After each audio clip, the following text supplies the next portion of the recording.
investing in this artist and listening to her music from very early on till where she's at now is so rewarding, because you get to perceive all of these changes as a full character arc. And that is what I think is so enriching about investing in an artist and going along for the ride.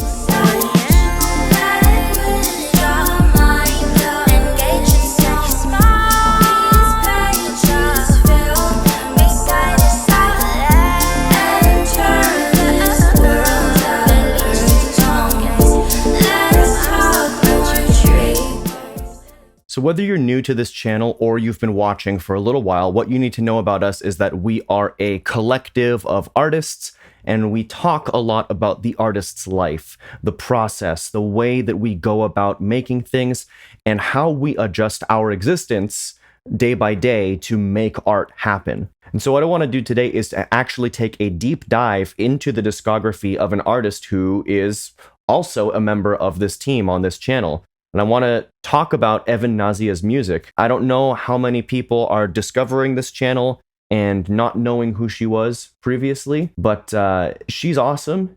And if you've not had the chance to listen to her music, I think it's not only rewarding to listen to her best and most recent stuff, but to backtrack through her whole catalog and understand just where she's come from. And I think that in our oversaturated media landscape, sometimes it can be hard to remember it's worth investing in an artist. It's not trends that have potential. It's not fads that have potential. It's not the social media platforms that deliver the content to us that have potential. People have potential. And I want to remind people to look for that when they're considering what artists they want to invest their time in. There's an incredible amount of value that comes not from just hearing one song from that band or buying one print from that photographer, but instead finding the people who seem like they might be going somewhere or might be doing something meaningful and going along for the ride, following the journey. That is when I think you really start to get the payoff of being a fan. And I have to say it, in this case, I really am a fan. As much as Evin is a friend of mine,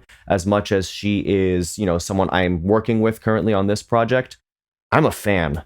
And as long as she keeps making music, I'm going to keep listening. And I'm hoping by the end of this, you're convinced of that too, and that you become one of those super fans, because she's doing something really interesting, in my opinion.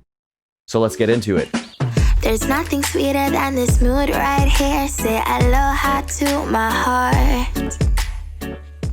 Evin and I ended up at the same university together, different programs, so we didn't see each other very much. But I knew that there was this new girl on campus who had her own music. She was doing her own creative thing. I'm intrigued. Now, she had begun releasing her own music back in 2017, so this is before I even met her. And the very first song in her catalog is this track called Aloha. What I typically do with songs anyway is I decide what the song is going to be about based on the vibe of the beat. So whatever I'm feeling, that's how I write my lyrics. I never write my lyrics first. In this case, I was listening to the beat and I was like, okay, well, what's better than, writing a preppy love song, cheeky.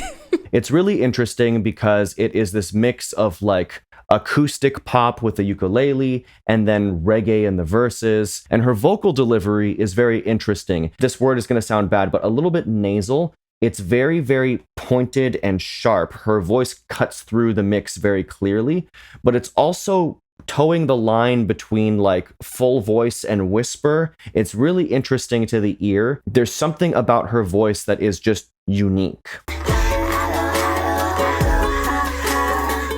Something that I would come to find out later is that she was very, very committed to no auto-tune. And there's nothing wrong with auto-tune. There's nothing wrong with pitch correction. I myself use it in my own music. I think it's a tool. And as long as you don't abuse it, you can use it artistically and use it for practical reasons.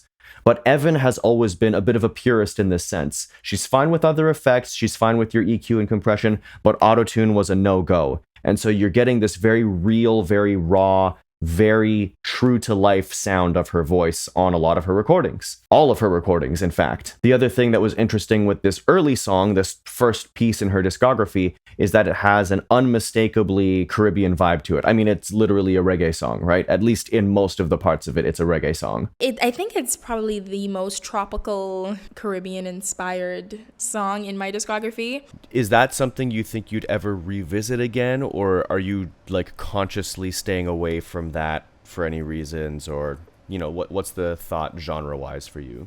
I'm definitely not trying to stay away from it. I actually think it's pretty fun writing to beats like that because it's not something that I typically do. I think my Caribbean culture and background doesn't necessarily come through in my music. That's interesting because you think it does?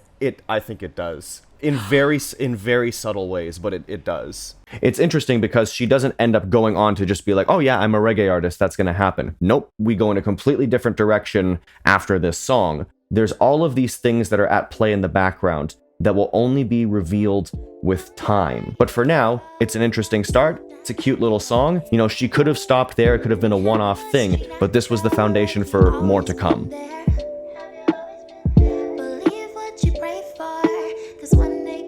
So after that first song comes out, there's a little bit of a gap, and then in 2019, she starts dropping these singles in the lead up to what actually becomes a full album called So This Is What It's Like. And this is where the sound of Evin Nazya really gets cemented down as something definite. It's a lo-fi R&B thing. That's the gist of it. I was like a fresh off college student during that time too. I think I released that my freshman or sophomore year. So during that time, I was listening to a lot of lo-fi study music. And that's why I think that entire album is lo-fi. For the most part, it's lo-fi because that was directly related to what I was constantly hearing every single day. And I would find that as I was doing my work and the lo-fi study music would be in the background, I'd be constantly freestyling songs. Another thing that comes through very clearly that was seeded a little bit in Aloha, but really comes clear on this album, is that backing vocals and harmonies and ad-libs are a really big deal for Evin. She puts a lot of effort into them, and they seem to be one of the most vibrant and exciting parts of her music. Like, I think ad-libs are my favorite part of recording and like writing songs. Like just little, I don't know, kind of like little air candy stuff you just pop in. It's something that you might not expect. Oh, I heard a little cutesy thing in the background. I think that's really all it is to it. I think it's, like I said, it's the most fun part, just spontaneously coming up with melodies to throw into the song. And I feel like that's where my personality comes out the most. Because a lot of the stuff you put in the background is like really playful and like zany at times almost, in a cool way. There's also some jazz influence to my music because I have always loved jazz music. When I started writing in my earlier teens, maybe like teens, I wrote, I think, heavily just jazz influenced music. Although like I didn't release that stuff, that was like at the core of how I wrote back then. And so I still like to incorporate jazz elements into my music, especially in things I like. Like in the background, you'd hear me be like, boom, boom, like a lot of just, scatting almost. Yeah, I love scatting, yeah. Obviously, there have been plenty of artists in the R&B lane before who have done lots of creative things with backing vocals, everyone from Brandy to Beyonce, but there's something about the way Evin does it that I think is characteristically Gen Z. I can't remember exactly where I saw this, but I read an article talking about how as listening trends have moved away from speakers more to earphones and headphones, a lot of younger music creators are beginning to play a lot more with quieter sounds, more intimate sounds that bounce around the stereo field, that bounce around from the left ear to the right ear and all the spaces in between. And just the way that that can create these interesting auditory illusions of space. It's interesting because it is like a broader cultural phenomenon of like your era. Yeah. That's, well, I guess I'm creating within my era that I pretty feel much like the influence. That's true. And I do tend to put heavy emphasis on like the stereo field. Yes, and I like when the sounds are like bouncing around. Like that's those are like specific notes that I give my engineer when I'm like, make sure it's like bouncing. Some of the things that are happening on this record that are very definitive of her sound going forward is one, again, the refusal to touch autotune, which leaves a lot of her slides between notes or moments when she's a little sharp or a little flat exposed. Yellow in every shade, witnessing something I know I prayed for. And since we're on the topic, you one of the things I like. And you also get this very, very stripped down, simplistic music that is atmospheric and relaxed and non-confrontational. And in that, she's able to talk about a lot of vulnerable things in a way that feels, appropriate to the music that she's making. This period in her career around the time of this album is also complemented with a couple standalone singles, God Touch and Simple Things. Both of those songs end up getting music videos, and she, of course, collaborated with some of the videographers that she met at university in order to make those things happen. I think God Touch is the first, and that was done by my girl Danae Keys, who I just did a recent collab with on my song Lover. As far along as I wanna be, as I'm trying to brain and I'm failing all at once. But you know what? I can do it. Like, the style of that definitely isn't something I would do now. That was very much my 18-year-old self. I also didn't really have much of a vision at the time of what I wanted. I kind of just let them take the reins, and they just basically controlled the vision. I didn't know what I wanted to do with that song. Simple Things, done by Joshua Martin. Love him and Evie, that's his wife. Simple Things is probably one of the best moments for me in terms of kind of like understanding myself as an artist and feeling really connected to what I was creating. Simple Things, I remember feeling very happy and at peace during that time. Just being out in nature. I don't know, the overall energy surrounding that project will always stay with me. It's one of my favorites, always. This is the sermon that I preach to you. I pray you'll take notes. You'll be wondering, where did the time go? I think at that point for me, when I saw like, oh, she's doing music videos and they look really cool, was another moment that confirmed for me, like, don't back out on listening to this artist just yet. Something interesting could happen here. There's potential in this person, and you don't want to be the person who said like, oh, a couple cool songs, okay, peace out, that's it. Don't do that. Pay attention, she's doing something cool. Feelings come and go, but my worth doesn't. So she's done her thing. She's really worked through the process of building up a sound for herself, a brand that can be associated with this artist. And it's very clearly in that lo-fi lane. People are really taking to it. I don't know if I was thinking super far into the future at that time in terms of what my music would look like forever, but I definitely thought it would have stayed along the lines of just smooth lo-fi. Don't get too crazy. Just stay in the little sweet. And I don't know if I'm necessarily like that now. I don't think that I've gotten that far away from that vision, but I don't wanna be so bitter, but I got a lot of hurt to bandage. Someone knocked me off my high horse, 'cause Jesus, I need you to say. Within the time leading up to the pandemic, she releases a couple more songs. And all of a sudden, there is a shift happening. Because after she's established herself as this lo-fi alternative R&B type of girl, she drops some songs that break the mold entirely in two different directions. One of them is this trap soul type of instrumental that she picks up.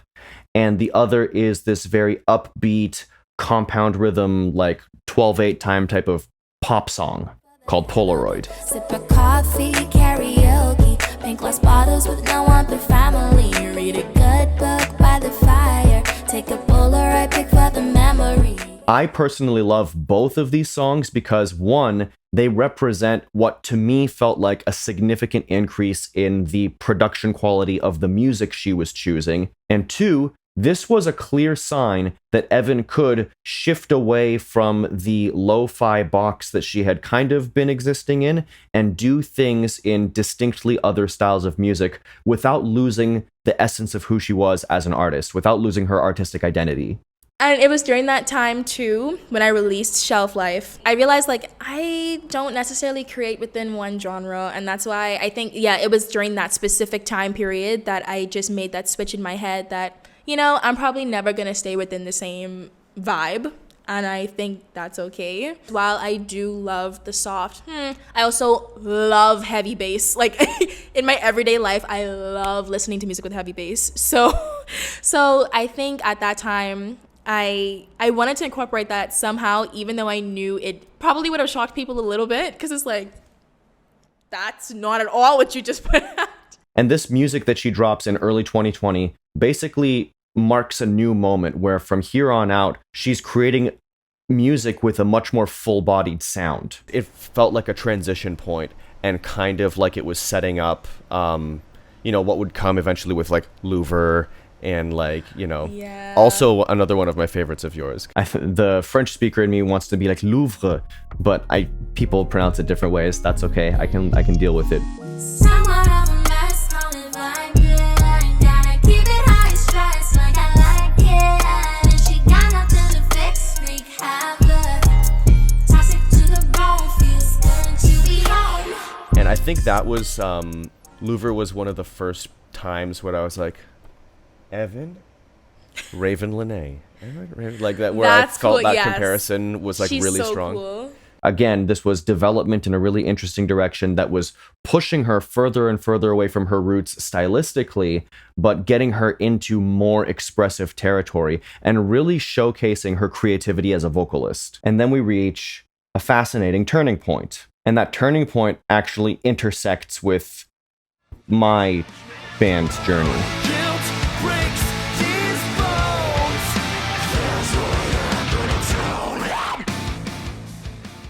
We had released our first full-length album in 2019, and we'd been building up to that with EPs and singles since about 2016. So our journey as developing artists is kind of paralleling Evin's. But around the time that we put our first album out, we started thinking to ourselves, hey, wouldn't it be cool to do some acoustic remakes of some of these heavier songs? We would start working on it and then stop and then forget about it for a little while and then start again. There was one song in particular that we were working on that I felt really needed to be something special and really needed some extra pizzazz, something to just really make it stand out and really convince us to stick with it. The difficulty with turning metal songs into acoustic songs is that sometimes you run into sections with a particular vocal style that's hard to translate into something soft. And so what I realized with this particular song we were working on called Burning in My Mind, we needed a way to take the sense of awful terror and just overwhelming dread that was communicated in this metal context and translate that terror to something vulnerable and delicate and small sounding. And then I realized, I know this awesome lo-fi alternative R&B artist who might be perfect here. Honestly and truly, because I had heard the original and I was thinking, how in the heck are you hearing me on this song?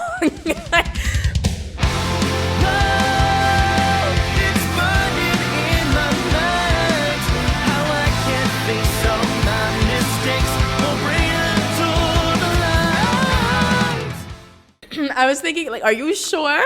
Like, I'm who you want on this? There's no similarities between our music. So I was just trying to figure out, what did you have in mind? And then when I heard the acoustic, it definitely made sense. I was like, okay, this is hella soft. Like, this is like, yeah, I can feel comfortable on this. I know I'm running out of time, and I can't face my judgment day if I can't make this right. I knew it would be a bit of a stretch, like sending you here's the original song for reference. I was like, just gonna think, what in the world is this? And the fact that the section that you come in on your own on for the first time, like the bridge section in the original, is the part where screaming actually starts in the song. Evin records her part. She sends it to me. I'm really excited because she's done all kinds of cool ad-libs and experimental things. And then I hit that rut again. And the pandemic being what it was, the project kind of falls to the wayside and we get kind of bogged down in the details and we don't finish it for a while. 2022 rolls around, and as I reach out again to Evin, thinking to myself, okay, we're finally going to get around to this. We're going to finish this. it's going to actually happen. I initiate conversation with her, and something about her has changed. Something that is in many ways the culmination of her entire musical journey so far has happened during this gap time that we're working on this collaboration. She tells me, Max, scrap the files I sent you. I have to redo the part. I think you came back to me wanting to release it like a year and a half later or something like that. I developed this voice condition called muscle tension dysphonia. It is basically just an over-constriction of the muscles surrounding your larynx, like around your neck.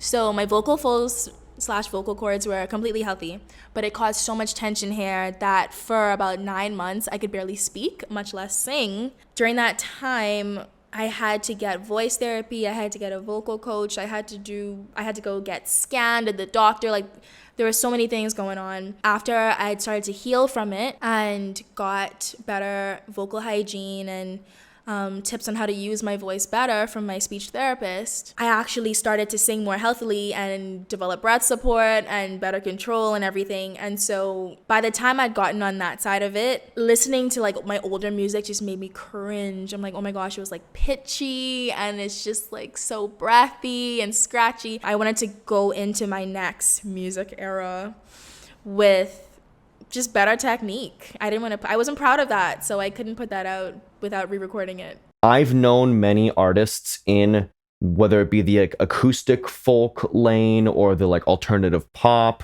or indie R&B, people in that realm who do a more crooning kind of singing or a softer style of singing or something that has a very affected kind of whispery quality to it. A lot of people in that lane, vocally speaking, do get vocal injuries. There was always a risk for this. And it seems like if you view Evin Nazya's music career from the vantage point of this moment, from the vantage point of the vocal injury, the seeds of that were planted all the way back on Aloha, the very first song. That singing style, even though it gave her a lot of character and a lot of personality and a lot of style, it also put her at risk. And now her voice has said, I've had enough. And with great resilience, she finds a way around it. So Evin sends me her new takes of the song. And I immediately can tell that's why you didn't want to release the previous stuff. That's why you wanted to redo it. Because you're a different type of singer now. It's time to go. Terror grips my throat. Death calls, I know. Just while about to I stand alone at the judgment throne. Guilt break these bones. There's no way that I could atone. Obviously, the general audience will never hear the old version of what she did. But for me, as a fan, not a collaborator, but a fan of her music, it was so fascinating to see this transformative moment that was born out of an inconvenience, out of literally an injury. She worked around it and she forged forward stronger than ever, better than ever, and that set us up for where she was headed. Because the process of getting our acoustic EP done took a lot of time, the music that she recorded with us ended up getting released later in 2022. But she had been gearing up for something big. And boy, did I not realize what she had in store for us.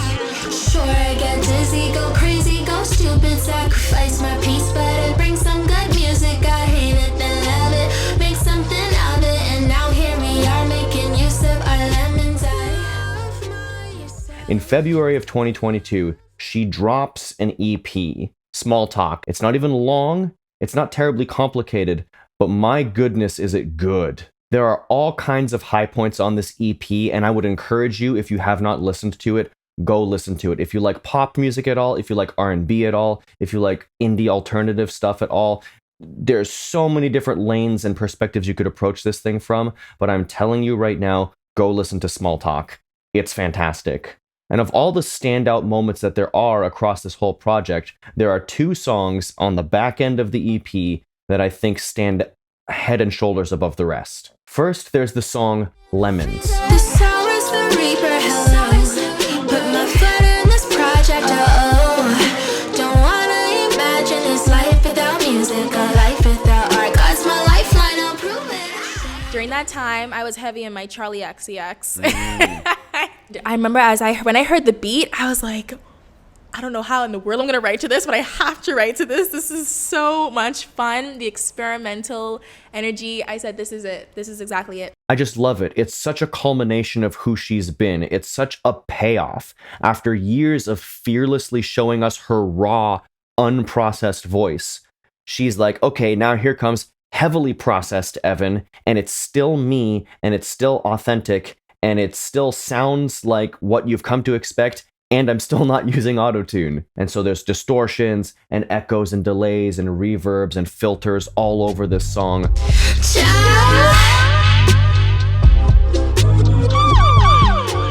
First and foremost, I almost didn't put it on the EP because I was like, okay, I was like, I don't know, this might be a little too out of the box. I don't know, can I pull this off? I'm not sure if I can pull this off because, I mean, I'm literally like shouting in it, like, God's my lifeline, like I'm screaming. But I remember recording that at Andrews, where I went for undergrad, in their little music room, and I remember just being in there and just like shouting to the top of my lungs with proper technique. I didn't feel any pain, which was amazing, and so I felt very free. It's one of the most fun songs, or the most fun song I've ever done, and I'm so happy I released it because it actually became a favorite of a lot of people. I was like, wow, people actually get it. This is something that people are accepting from me because I feel like it's so different from what I do. Yeah, I'm just happy. It feels liberating to hear. Like, to hear you sing like that, it's like, oh wow, that's like free as a bird, you know? Like you do not care at this point, like what anyone thinks, because you're just making sounds. I'm just happy I didn't stay safe.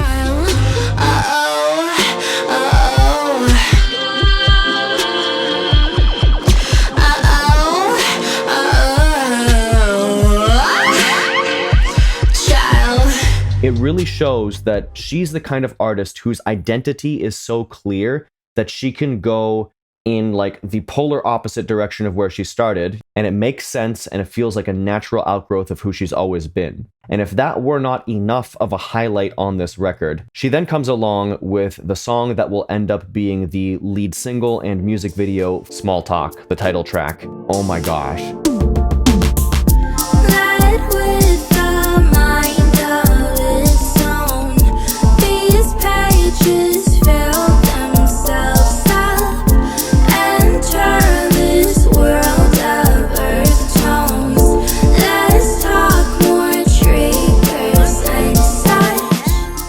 Lorde, who's my favorite artist of all time, she was the #1 inspiration behind that song. White Teeth Teens was the inspiration for Small Talk, so I would love if people listen to that, so to see if they see it. Small Talk is the most favorite song of mine that I've ever done, and I think it'll stay that way for a very long time, just because of, first of all, how that song makes me feel, how it felt when I was writing it. As a psychologist at heart, I like to go deep almost like always. Like, let's really get to the juice. Let's get to the meat. I wanted that EP to just be a reflection of what my journal entries had looked like the past 2 years, you know, experiencing the vocal damage that I had and not being able to sing, and then also that was during the pandemic time, and wanting a healthy relationship. There was just so much going on. Writing that song kind of brings all of those things together. And yeah, I don't know, I just felt like it would be the best song to base the EP around. This song is Evin Nazya's magnum opus, at least so far. Unless she does something that tops this is the best thing in her catalog. It's dreamy, it's transcendent, it's spiritual and introspective without being preachy. Pop accessible while also being fairly deep and quite vulnerable. And it has hooks for days. And if the song itself wasn't already enough of a triumph, the music video just elevates it 100 times over. Being on the Small Talk shoot was my favorite of all time. Like, it trumps everything for me, because I genuinely felt like a doll in a dollhouse in that. Being like having all the colors, the pinks and then the greens and the purples and all the lighting and the outfits. Shopping for the outfits was so much fun. The super blocky high heels. Like, I genuinely felt like I am a Barbie in a Barbie world. I am a Barbie fanatic. I still have them under my bed, like 100 plus. Wow. Barbies. Yes, a lot of them. They all have families and names and everything. And so I felt like I was actually living that too. Yeah. And I don't know, it genuinely felt like a dream come true doing that shoot. I felt so comfortable. Like, I felt like I was in my element.